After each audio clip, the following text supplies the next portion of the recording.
Welcome to Our Girl Relationships. We talk about the problems people face in their day to day lives. Let's start with the video.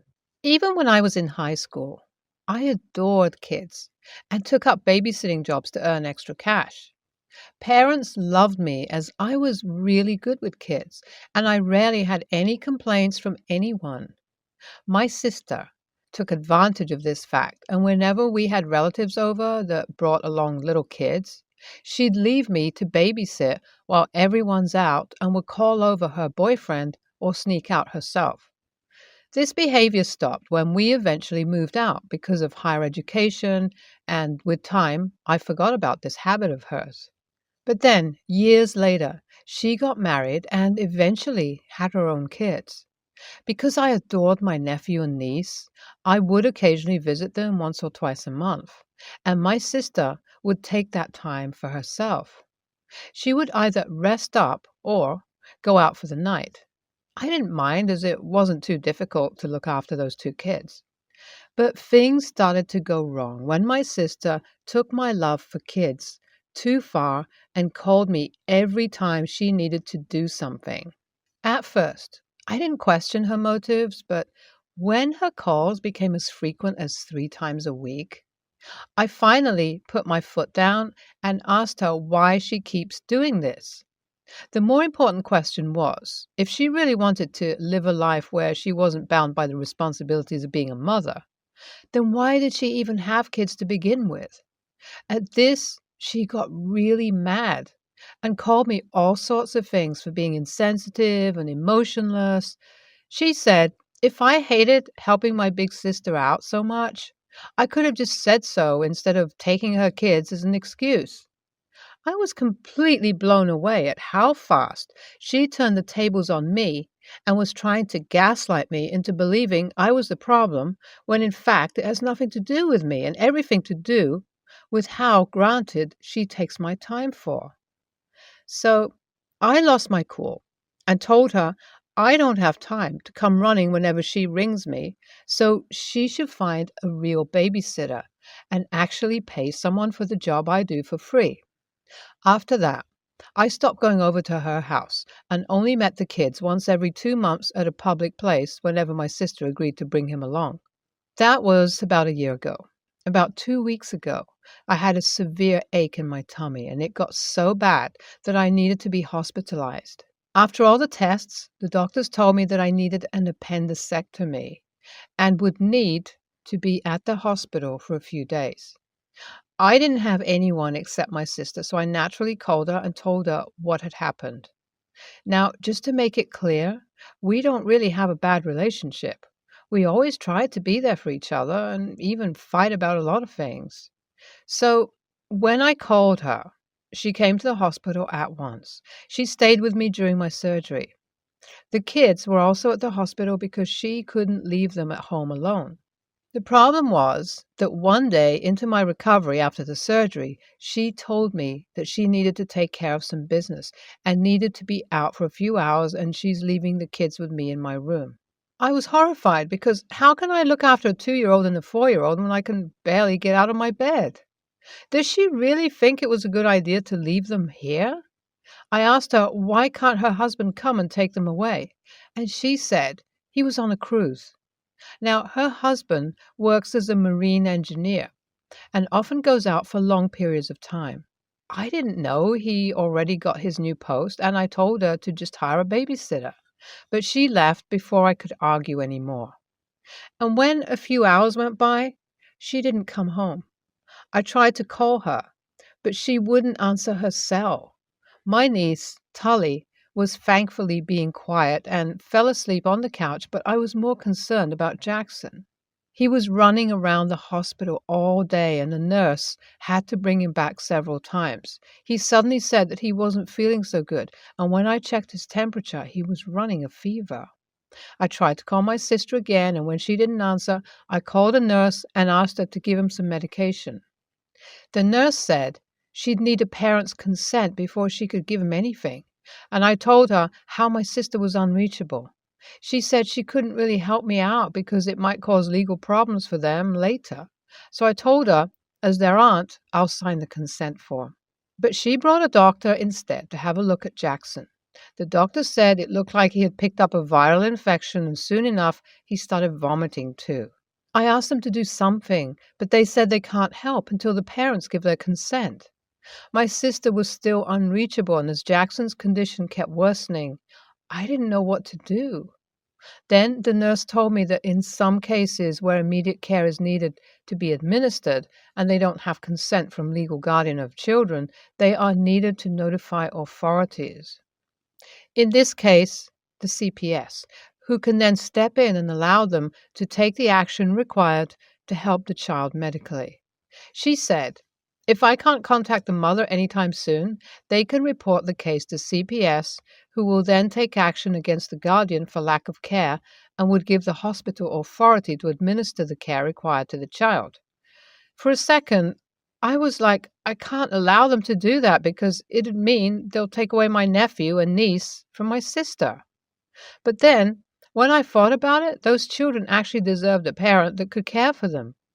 My sister used to rely on me for babysitting, and even now, when I'm in hospital, incapable of helping her out, she left them here, knowing full well that hospitals are the hub for diseases. She needs a wake-up call to her reality, and she needs to fight for her children. So I told the nurse to contact a CPS worker and help out Jackson, who looked a lot worse than he was a few hours ago. Now the social worker is here and has asked me a few questions. Currently, she's in Jackson's room, who is being given fluids, the last I heard. It's been almost 16 hours and my sister is still MIA, and I don't know if I feel more sorry for her or for myself right now. I need to know if what I did was out of pettiness and an absolute a-hole move or not. Update 1. My sister finally came back around 8 p.m. last night, and when she found out the ruckus that was created, she was furious. They wouldn't let her see her own kid, and even Tully was taken away from her. I'm still in my bed going under post-surgery care and had no stamina to fight her, so when she came in my room and started shouting, I didn't even bother holding a mirror to her face to show her who was the real one at fault here. I only said that this was one time too many that she took my love for kids for granted and left her own kids in the hands of someone who was incapable of even hurting a fly. Then I asked a nurse to not allow my sister in my room, and they called the security to take her out. I feel a little guilty about what I did, but she has been MIA for over 24 hours, and when I asked her where she had been, she didn't bother answering me. She just said that she's tired and just came by to pick up the kids. Too bad for her that there are no kids to be picked up. In other news, Jackson is doing much better now, and it was just viral that got bad because his immune system was very weak. The social worker that was here told me that they'll take both Tully and Jackson with them when the hospital clears my nephew to be discharged.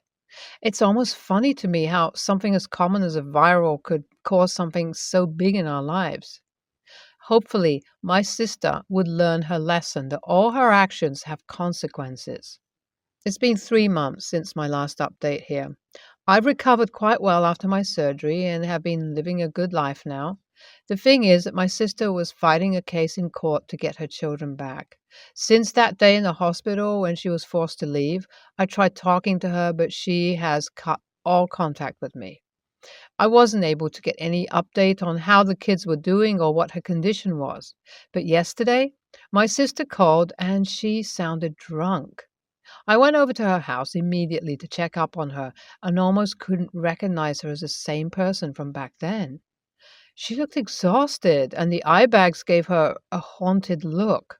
She told me, in her drunken state, how she had fought tooth and nail to get her kids back, but because of what I said to the social worker, the first time they knew how neglectful she had been to the kids, and no matter what she did, the court kept ruling against her. She also said her husband would be back soon, and she wouldn't be able to lie to him anymore that the kids are not home. And to think she's trying to lie to save a marriage that's failing from the start was even worse. I asked her what she meant by that, and she told me how she was having an affair with a friend of hers for a while now, and her husband found out before he left for his post. He gave her a chance to break it off, and that's what she was going to do that day when she left the kids with me. At this point, I didn't know whether to be disgusted by her or pity. It was like her life kept getting worse and worse, and she was the only one to blame. Without knowing what else I could do, I took her to her bed and tucked my drunken sister in and came back home. I feel sad for her, but at the same time, I'm glad those kids would find a home where they could grow up with parents who actually cared about them. My sister is living with me now. A lot has happened in the last 6 months, and now she's a mother without her kids, divorced and jobless. I have never seen a person wreck their life worse than she has, and I'm glad our parents aren't here to see her in this state. Since she doesn't have a place to go anymore, I gave her a room in my house under the condition that she would find another job within a month and move out. If she doesn't do that, I'll kick her out. And I have some hope for her because even when she hit rock bottom and was almost in a depression, she didn't really become a drug addict or an alcoholic. So maybe she'll be able to pull herself together, and giving her a place to live is the least I could do. NTA, I bet your sister was out sleeping with another man. All signs say she's having an affair and doesn't care about children from her first marriage. In my opinion, you did the right thing and those kids are better off without her. YTA, there was no need to go to such extreme lengths. You could have asked someone to buy an Advil from the medical store and given it to the kid yourself. He wouldn't have gotten so worse without it, and the hospital wouldn't have to worry about legal implications. But at the same time, that mother is also an AH for leaving her kids at a hospital alone. I, 38 male, have a daughter, Mabel, 15, female. I'm Mabel's sole parent. Her mother signed full custody over to me and hasn't been in the picture since our daughter was 1. Being a single dad hasn't been easy, but I'm now married to my wife of 2 years, Sarah, 39. Sarah has 2 children, female 16 and male 12, from a previous relationship. Before we moved in together, we had an argument that we wouldn't discipline each other's biological children to prevent any resentment, considering their ages when we got together. For the past couple of weeks, Mabel has been begging me to let her dye her hair purple. I've told Mabel no, because unnatural hair colors are against her school's rules. If she comes into school with purple hair, they will keep sending her home until it's a natural color again. This happened to one of my friend's children. This would result in Mabel missing classes, and I just don't want to risk it. I tried to compromise and told Mabel we could do a temporary wash to wash out purple dye over the Christmas holidays, but she is being very impatient. Mabel has now been asking to change schools, as there's another school in our area that allows unnatural hair colors. Once again, I told Mabel no.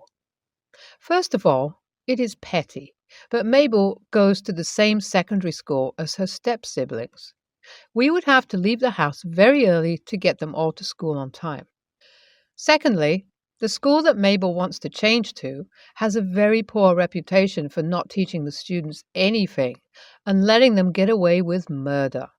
We live in a small town and word spreads. Thirdly, we've had no problems with Mabel's current school. Her grades are decent, the teachers are good at what they do, and Mabel has lots of friends there.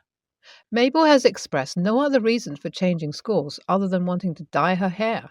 I tried to explain to Mabel that her education is more important than this, but she insists that she should be able to look how she wants. Mabel has been complaining about how unfair I'm being to Sarah. Sarah brought it up to me in private and suggested I let my daughter change schools. She said, autonomy and self-expression is important and that Mabel should get to make some choices for herself. I shut it down and said that I'm not letting Mabel change school, just so that she can dye her hair. Sarah said I'm being unreasonable and controlling. AITA?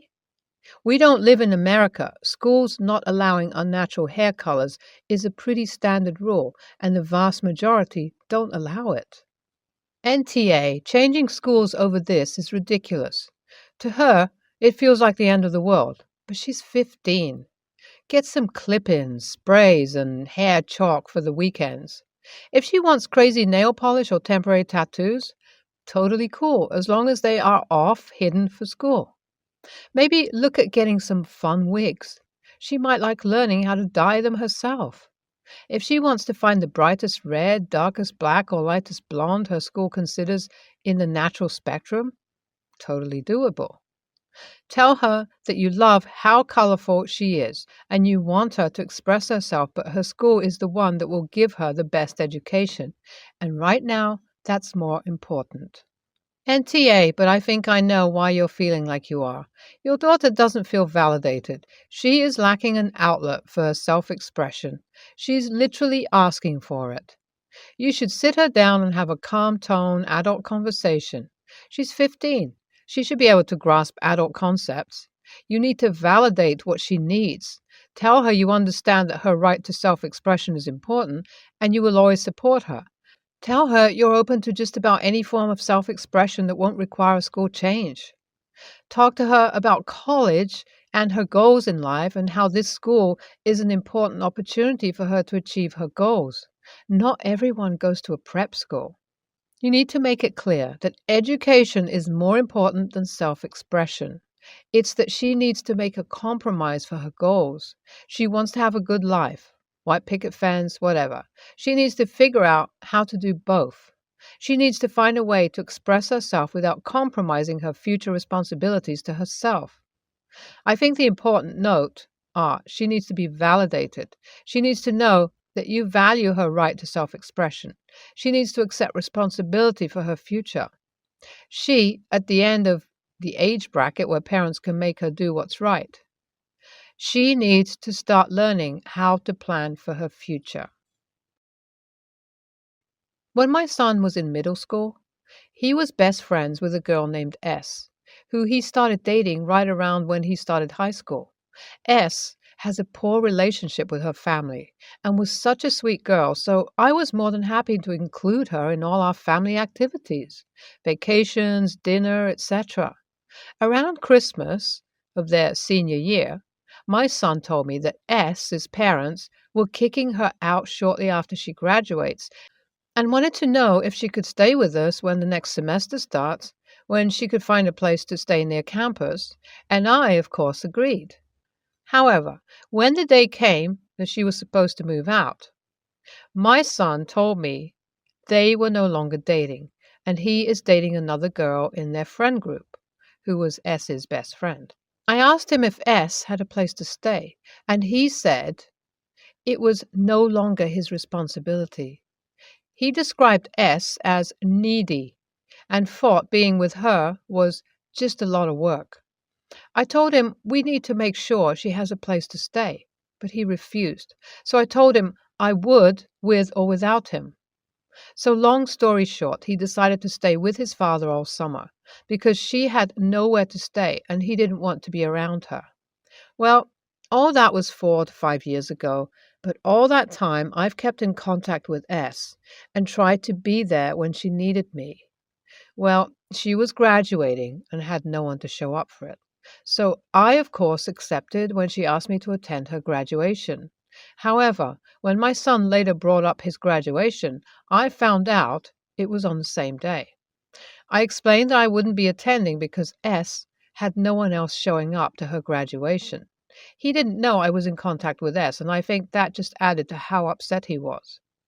I tried to explain he would have his dad, stepmom, aunt, step-siblings, and 2 sets of grandparents show up, and should try and picture things from her perspective. I couldn't get him to understand, even though I had also already promised to take him to dinner, wherever he wanted, with as many other relatives as he wanted to attend, the day after. Even though that was a while ago, he still hasn't forgiven me. I've tried talking to him, but our relationship has never been the same. AITA? You told your son that you would prefer to go to some other kid's graduation rather than his own. I'm all for taking care of children that need it, but to do it at the detriment of my own kid? No. YTA. YTA, I mean, how could OP not know their own kid was graduating that year? even if he hadn't yet invited her. She could have told the ex no, because her son was graduating too.